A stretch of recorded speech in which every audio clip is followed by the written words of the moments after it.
بسم اللہ الرحمن الرحیم۔ اے چھاؤں چھاؤں شخص تیری عمر ہو دراز۔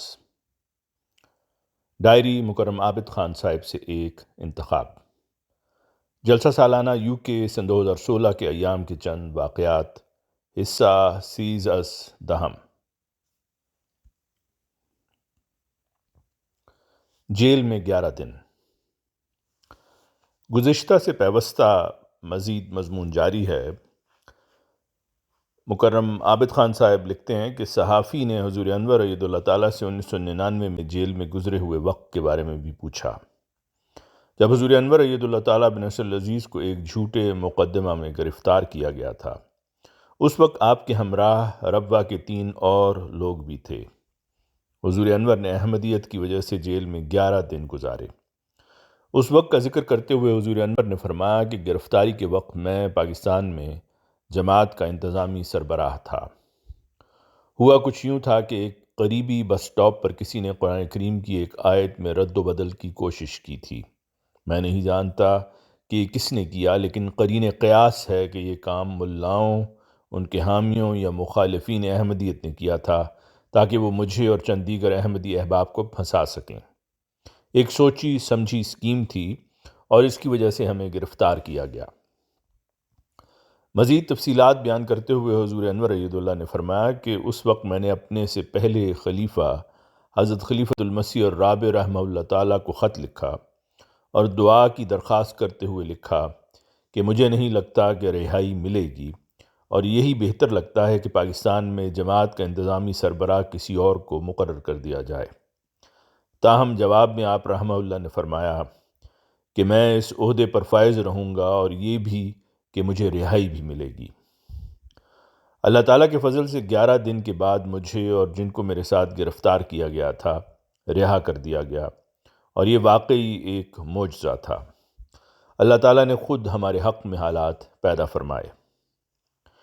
حضور انور کا یہ جواب سننے پر بولیویا سے آئے ہوئے صحافی کے منہ سے بے اختیار بیوٹیفل، عمدہ کے الفاظ نکلے۔ رضاکاران کا جذبہ۔ پھر اس صحافی نے جلسہ سالانہ کے بارے میں گفتگو کرتے ہوئے بتایا کہ وہ ذاتی طور پر حیرت زدہ ہے کہ ہزاروں لوگ رضاکاروں کی صورت میں موجود تھے۔ اس کے جواب میں حضور انور ایدہ اللہ تعالیٰ بن نصر العزیز نے فرمایا کہ میں نے نہیں کہا کہ سب ضرور جلسہ سالانہ پر ڈیوٹی دیں، بلکہ ہمارے احمدیوں کے اندر جماعت کی خدمت کے لیے ایک جوش اور جذبہ پایا جاتا ہے، اور ان کے دل انہیں مجبور کرتے ہیں کہ وہ خدمت کریں۔ جماعت کے لیے ان کی یہ محبت فطرتی ہے اور ان کے اندر سے اٹھتی ہے۔ حضور انور ایدہ اللہ کے ساتھ چند بابرکت لمحات۔ اس میٹنگ کے اختتام پر جب صحافی کمرے سے باہر نکلا تو حضور انور نے خاکسار کو چند لمحوں کے لیے دفتر میں رکنے کا اشارہ فرمایا۔ میں نے فوراً ہی عرض کی کہ دیگر انٹرویوز کی نسبت اس انٹرویو سے میں زیادہ لطف اندوز ہوا ہوں، کیونکہ حضور انور ایدہ اللہ نے ذاتی تجربات پر مبنی جواب عطا فرمائے، جن میں سے بعض میں نے پہلی مرتبہ سنے تھے۔ خاص طور پر حضور انور کے بچپن کے واقعاتی نیز جوانی میں قبولیت دعا کے واقعات نے جو اثرات حضور انور پر مرتب کیے، انہوں نے مجھے جذبات سے مغلوب کر دیا۔ پھر حضور نے 1999 میں اسیری میں گزرے ہوئے وقت کا بھی تفصیل سے ذکر فرمایا۔ معلوم ہوتا تھا کہ حضور انور ایدہ اللہ تعالیٰ بن نصر العزیز نے بھی اس انٹرویو سے لطف اٹھایا تھا۔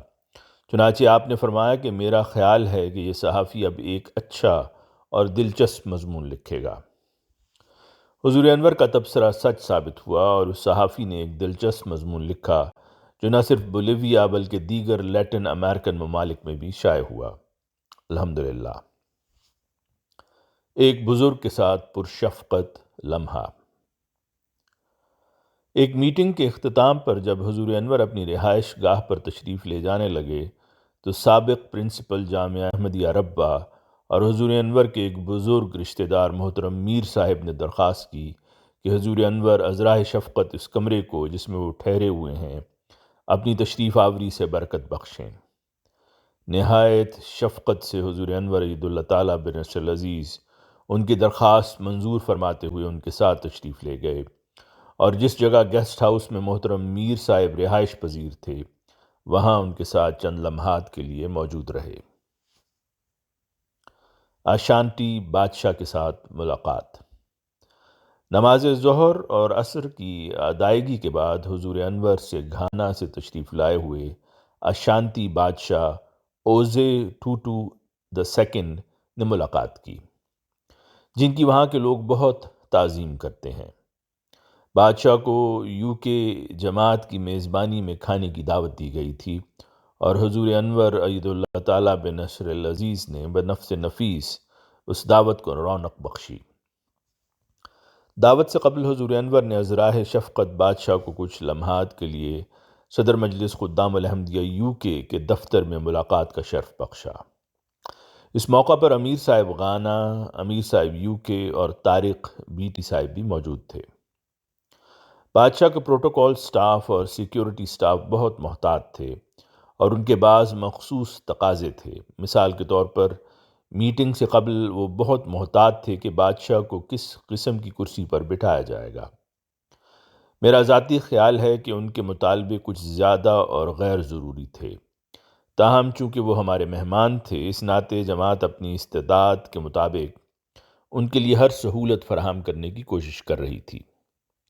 میٹنگ کے دوران حضور انور نے گھانا کے لوگوں کے لیے اپنی بے پناہ محبت کا اظہار کرتے ہوئے فرمایا کہ افریقن لوگوں میں سے میں گھانین لوگوں کو سب سے زیادہ منظم سمجھتا ہوں۔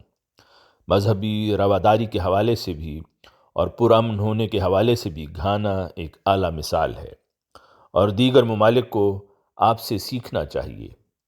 عام طور پر اگر بات کی جائے تو گھانا کے لوگ زیادہ پرامن لوگ ہیں۔ یہ سننے پر آشانتی بادشاہ نے کہا کہ ان تعریفی کلمات پر آپ کا شکریہ ادا کرتا ہوں۔ نہایت خوبصورت انداز میں حضور انور عید اللہ نے فرمایا کہ میں اپنے آپ کو بھی نصف گھانین شمار کرتا ہوں کیونکہ میں وہاں کئی سال رہ چکا ہوں۔ بعد ازاں حضور انور اور بادشاہ کھانے کے دوران اکٹھے تشریف فرما ہوئے جو جماعت کے مرکزی گیسٹ ہاؤس کے پیچھے ایک مارکی میں پیش کیا گیا تھا۔ مختلف ممالک کے سینکڑوں جماعتی نمائندگان اس موقع پر موجود تھے۔ مجھے بھوک نہیں لگ رہی تھی اس لیے میں مارکی سے باہر چلا گیا اور بعض نوجوان خدام سے بات چیت کرنے لگا۔ پھر وقاص بھائی یعنی مرزا وقاص احمد صاحب نے مجھے دیکھ کر کہا کہ میں ان کے ساتھ کھانے کے لیے بیٹھ جاؤں۔ مارکی میں جملہ نشستیں پر ہو چکی تھیں اس لیے ہم کچن میں چلے گئے اور وہیں کھانا کھایا۔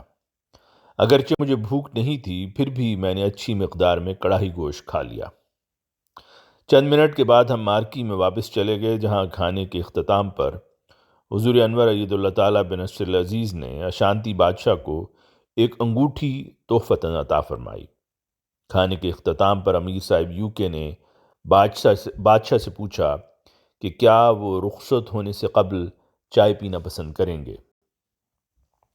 بادشاہ نے حضور انور کی طرف دیکھتے ہوئے کہا کہ اگر آپ پئیں گے تو میں بھی پیوں گا۔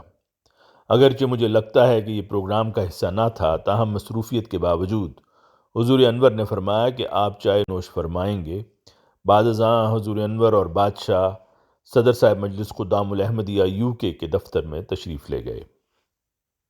مترجم ابو سلطان صاحب، معاونت مظفرہ ثروت صاحبہ، آواز مرزا عمران احسن۔